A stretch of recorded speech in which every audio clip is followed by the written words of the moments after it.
Hey everyone, you're watching Two Button Crew. This is Scott. It's just me here today. Simeon and Ryan, they're both actually unavailable for last night, the night of the full Switch unveil, so they have to watch the video a little bit later.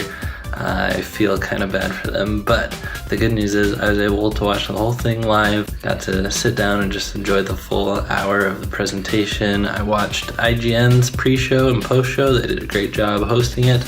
And I'm excited to hear a lot more of the hands-on impressions that are going to be coming out around the internet as the press get to play the games for the first time. We are going to have a full live stream tomorrow with the entire crew panel, and that is going to be Saturday, January 14th morning. We're calling it a TBC Direct. We've only done one of these before.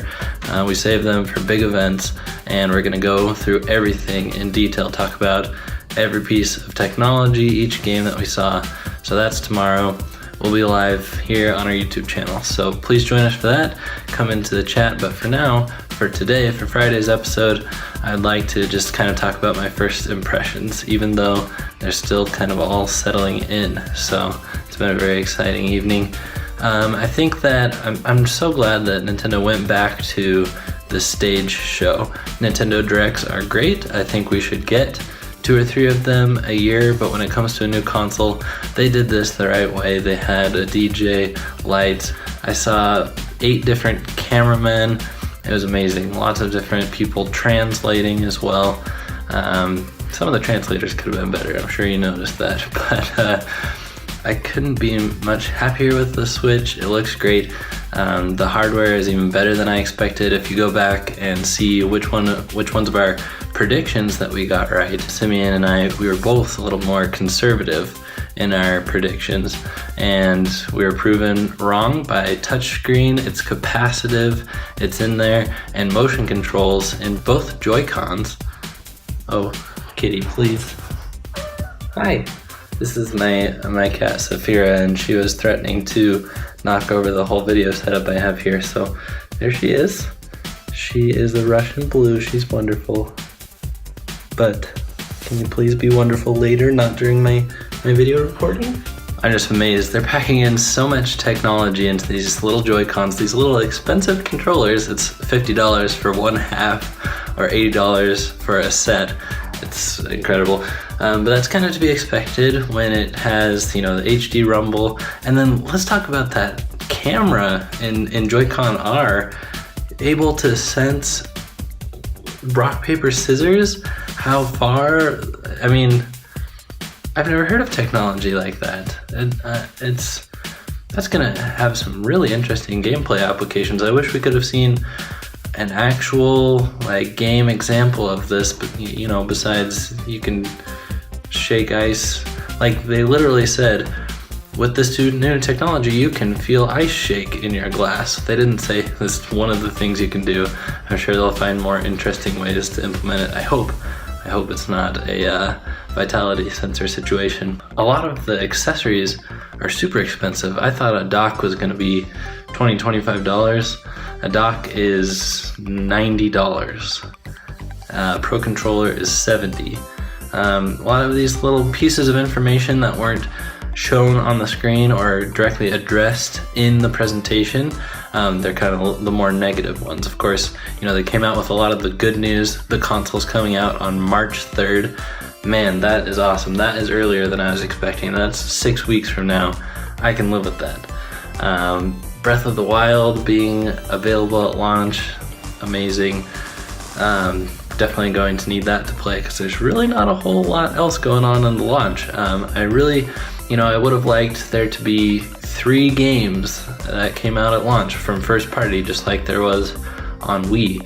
But we get Breath of the Wild and we get 1-2 Switch. 1-2 Switch looks really interesting. You don't look at the TV, you make eye contact, that's cool. It's like an icebreaker game, a party game, but I'm a lot more interested in ARMS, and I would have been really happy if that was a launch game. It's gonna come out pretty soon afterwards, but man, it just looks like a more active and physically involved version of Smash Bros, because you're trying to, knock people out of the ring, get their health meters down, dodge, block, attack. It looks fantastic. Super Mario Odyssey, that was a big surprise. We're gonna have to go much more in depth on the stream. Once again, please join us Saturday morning for the TBC Direct. But it looks great. I really like the new hat mechanic. You can throw the hat, jump on it. It's like a double jump in a 3D Mario game, so that's awesome. I was not expecting Mario to come out of that manhole when they revealed the game. I didn't expect Mario to be seen in real life, and he does look weird proportionally when you compare him to other human non-playable characters. So it's gonna be different, but it's looking really good. So we got Breath of the Wild, we got Mario, those two new IPs, and then Splatoon 2 being a sequel coming out later this year. That's great. Mario Kart Deluxe also has a new revamped battle mode, so that's very exciting. Now, let's talk a little bit about the new Nintendo Online services, because, you know, we probably all at some time have feared that this was coming. Nintendo's going to start charging for their online services, but you know what? So be it.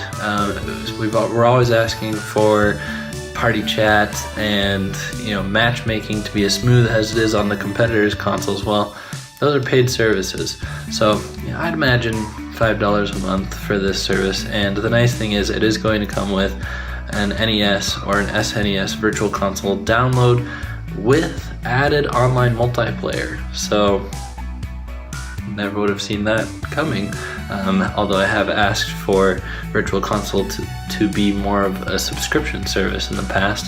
So that's kind of marrying that with their online matchmaking system and all that. And it's all going to take place, the chat, the friend adding, the making of matches, is going to be on an iPhone app and an Android app, a Nintendo Switch smartphone app. So that's cool, because, you know, if you want to play games online, you probably have a smartphone, and it's nice that that console is going to get to offload some of that communication bandwidth.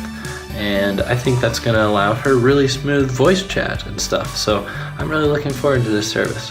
Well, I have good news. I was able to get my pre-order. I camped out on Best Buy's website the whole night, refreshed it multiple times throughout the presentation, and shortly after it ended, I was able to grab myself a console. So I went for the multicolored Joy-Con ones because, first of all, I think it might be like a limited run. It might be, you know, the first release of the console will have these multicolored ones, and my wife saw those and she liked those better, so that's what I went with. Yeah, I wish there was a little bit more coming out around launch, but, you know, we've got stuff coming out in April, we've got stuff coming out in the summer, we got stuff coming out in the fall.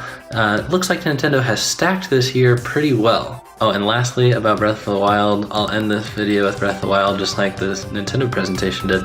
The Special Edition and Master Edition box sets look so good, and even just the standard one, it's like the first Switch case that we've been able to see. Looks amazing. The front is so minimalist, so it's just a big canvas for artwork, which looks amazing. It suits Breath of the Wild well, and I'm sure it will serve all of the other Switch games well as they use that packaging too. So there you go, those are my initial thoughts. Still processing it all, but we're gonna have a much more complete look for you. We'll talk for an hour or two, Saturday, January 14th, 9 a.m. Pacific time, noon Eastern. Love to see you there. Thanks for watching, and thanks for being part of the crew. We'll see you tomorrow.